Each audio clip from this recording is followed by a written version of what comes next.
frábær sigur þetta síkjunni. Hver svona fyrstu tilfinningar eftir leik? Já, bara stemmingin hérna í húsinu náttúrulega gjörsamlega til fyrirmyndar. Og nú bara á fimmtudaginn að drífa sig í Keflavík og höfum sömu stemmingu þar. Ég bara ánægður með mannskapinn, hvort sem það bekkurinn eða fyrstu fimm eða hvernig það þjálfara teymið. Það voru allir klárir og allir stimplaðir í þetta. Og við erum að spila á móti hörkuliði og þetta bara gætt farið báðum megin. Dómarnir hafa kannski ekki verið að flauta mikið í þessu seríu. Eitthvað að setja út á línuna sem þeir eru búin að setja hérna? Ég ánægður með það.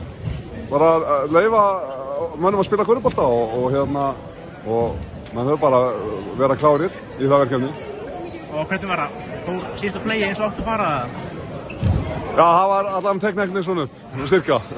Og hvernig er það að peppa sig í leik 4 hérna, Keflavík? Það bara sama, maður náttúrulega peppa sig í gangi fyrir hvern einasta leik, þannig að maður þarf bara að gera sömu rútínu og við förum bara í Keflavík á fimmtudaginn og sjáum hvernig það fyrir.